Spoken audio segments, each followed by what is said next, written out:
warahmatullahi wabarakatuh. Assalamualaikum warahmatullahi wabarakatuh. Waalaikumsalam. Mau nanya nih Bu ya.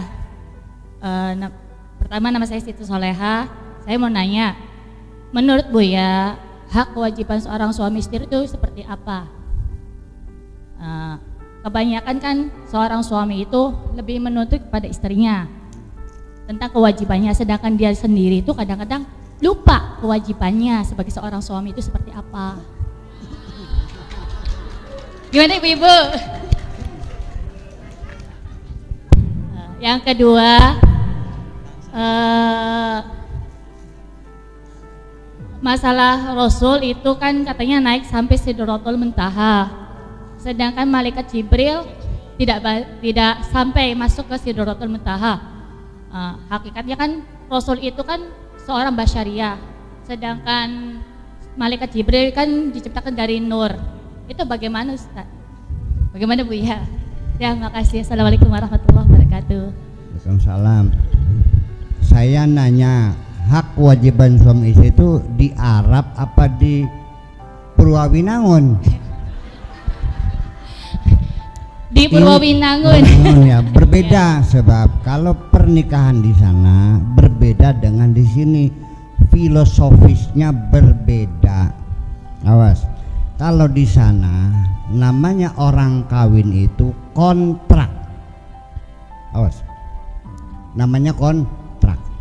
Akdun itu namanya kontrak, transaksi, jual beli, MOU, kesepakatan. Ini barang harganya berapa, boleh ditawar enggak, kan gitu. Maksudnya namanya akad, dan akad itu bukan akdu zawaj, tapi namanya akdun nikah. Tolong dicek di kitab fikihnya lagi, tidak ada akdu zawaj dalam fikih itu, adanya akdun nikah. Apa nikah itu? Nikah itu maknanya sanggama. Ngerti sanggama? An-nikah al-wat'u.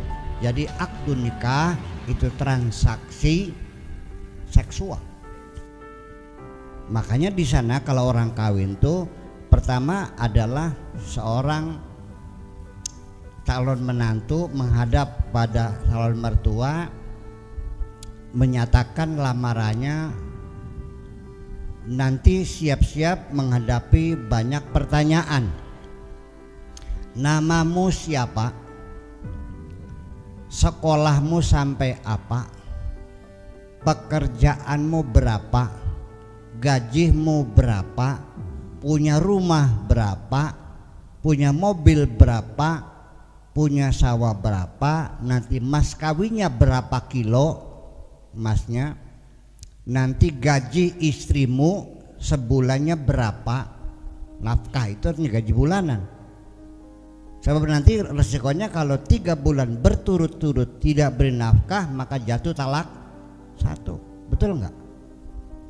Nah kalau di sini kamu ngelamar terus nanya pira mas kawinnya, wani 1 miliar. Nanti gaji bulanannya berapa tiap bulannya? 15 juta, siap? Di sidang lamar kan? Betul nggak? Karena itu akad transaksi. Makanya jelas nanti kewajiban istri melayani suami. Jelas dong, yang beli harganya mahal. Tapi di sini apa mas kawinnya? Seperangkat alat sholat sama uang 5.000. Setelah itu juga nggak pernah ngasih duit kan? Dagang geblok dewek karena bini aja. Dagang martabak. Lalu hak apa dan kewajiban apa? Omong kosong semuanya itu. Jadi yang ada di kita ini bukan akad nikah, tapi brayan urip. Lanange nggawa uleg, wadone nggawa brayan urip, tataruka bersama, sama-sama melaratnya, betul enggak? Suaminya ngotel beca, bab istrinya dagang serabi, betul enggak? Nah, berusaha uang hasil bersama bisa beli rumah, bisa beli motor, tiba-tiba suaminya kawin lagi, pengkhianatan namanya itu. Iya dong, uang hasil bersama dipakai buat gimana lagi? Pakai otak enggak? Duit bareng-bareng sih. Nah itu persoalannya. Jadi kasusnya lain. Kita ini filosofisnya rumah tangga itu berayan urip. Kalau berayan urip ya sudah, hak dan kewajibannya adalah sama. Istri harus bisa membahagiakan suami, suami harus bisa membahagiakan istri. Istri sedang sakit, ya suami kerja nyuci piring. Saya juga nyuci popok kok. Lah iya, istri saya baru melahirkan, masih dalam keadaan lelah. Masa popoknya harus nyuci istri saya? Saya juga tandang. Saya tidak malu, saya tidak dihinakan orang nyuci popok. Itu semuanya hanya karena aku ingin membuktikan betapa aku mencintai istriku. Betul enggak? Ya kan begitu. Itulah makanya istriku sekarang sangat sayang sekali kepada aku. Jangan dulu kamu mengharap istrimu berbakti kepadamu, buktikan kebaktianmu kepada istrimu. Setuju? Oke, suami wajib sholat, istri wajib sholat enggak? Suami wajib belajar, istri wajib belajar enggak? Suami zakat, istri? Suami wajib haji, istri? Nah kalau hak kewajibannya sama, ya haknya juga harus sama dong. Masa kewajibannya sama, haknya beda-beda? Betul enggak?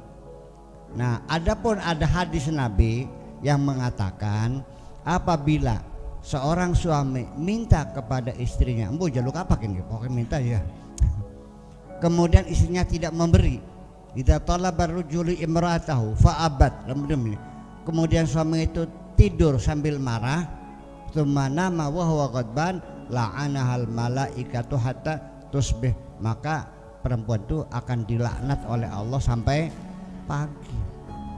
Apabila suami minta kepada istrinya, istrinya enggak ngasih sampai suaminya tertidur dalam keadaan marah, maka perempuan tadi dilaknat oleh malaikat sampai subuh.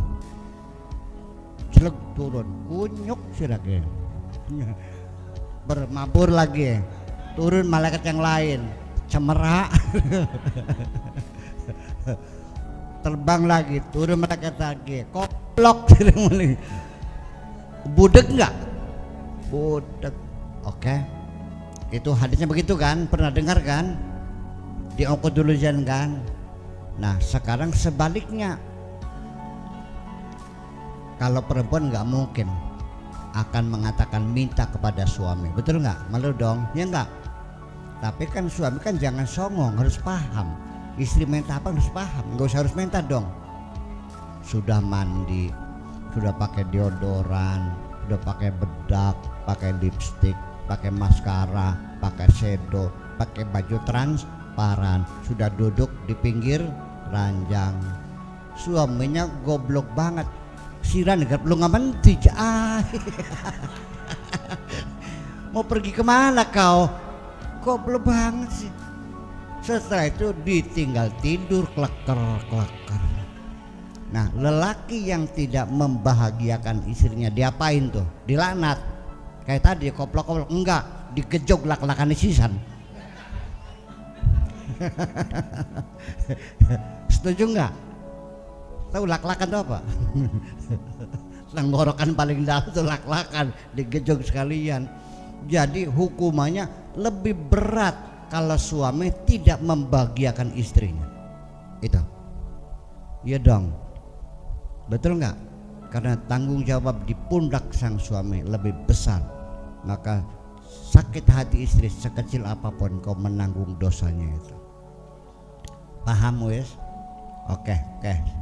Satu lagi deh, terakhir deh, ya masih ada lagi nggak? Yang kedua tanya apa? Ada dua pertanyaan. Apa?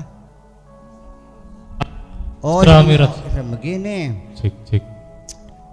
Pak Kuwu ketika disuruh ngelabur tembok, ngelabur pagar menjelang 17 Agustus, cukup perintah bupati melalui radiogram, betul nggak?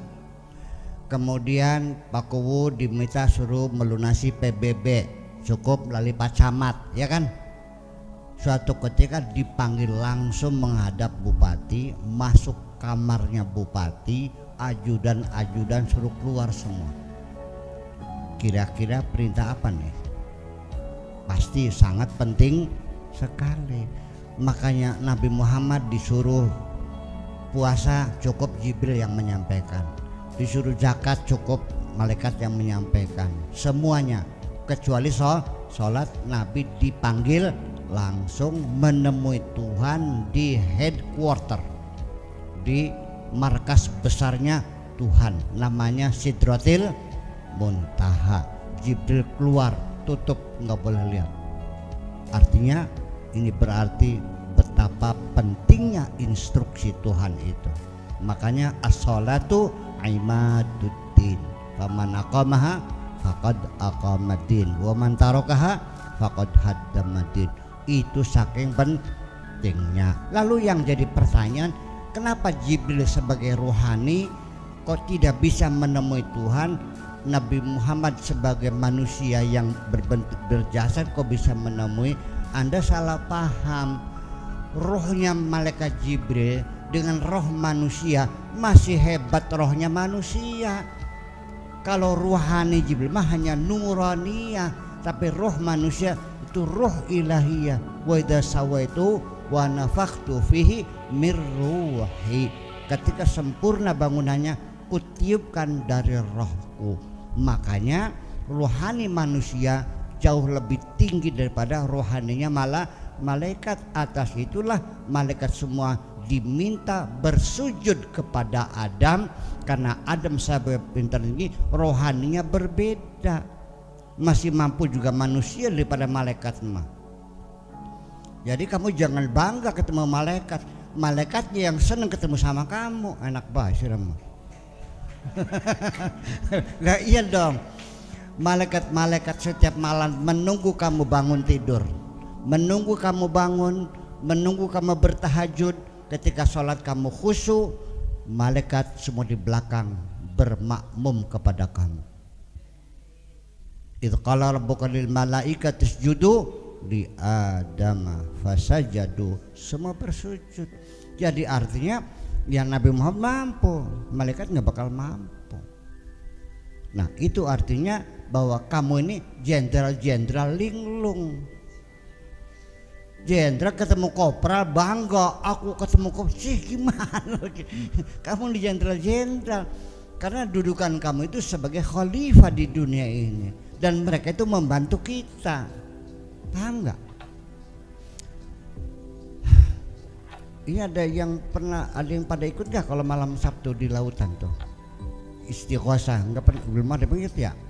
Kapan-kapan nyicip mana-mana istighosah, bokatnya sugih.